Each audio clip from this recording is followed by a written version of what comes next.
My sisters and brothers, I greet you all with the love and peace of the Lord.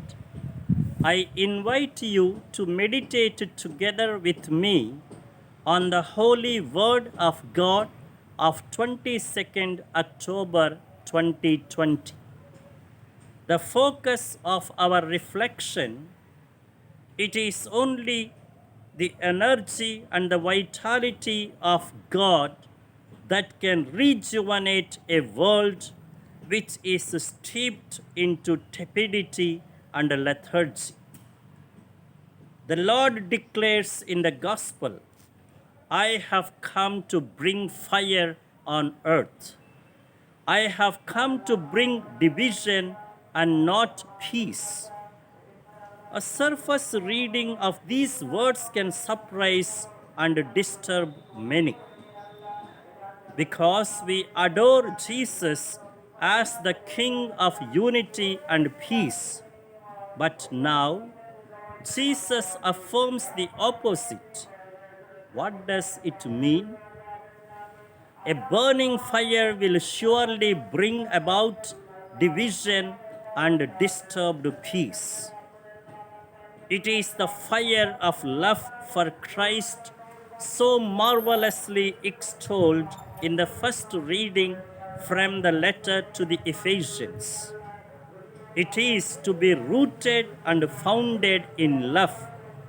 It is to understand and embrace the width, the length, the height, and the depth of the love of Christ that surpasses all knowledge.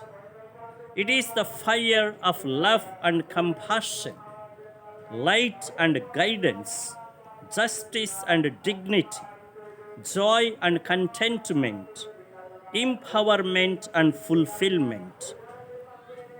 He offers the light of clarity and direction, certainty and solidity to a world which is shrouded in the dark traces of confusion, uncertainty, insecurity, and misguidance. He enlivens and revitalizes a world wounded by hatred and violence with the balm of love and benevolence. He elevates a world that has lost charm by misery and hopelessness with the remedy of God's own comfort and hope. And this is certainly a contrast to mission and therefore triggers displeasure, opposition, and division. But mark, this division is not a negative division caused by the clashes of ego and self interest. It is a holy division for the sake of God and good. It is a division which is the result of refusal to compromise. It is a division in virtue of a fundamental option for the Lord. It is a division because of the uncompromising priority and loyalty to God beyond and above the worldly pressures and human relations.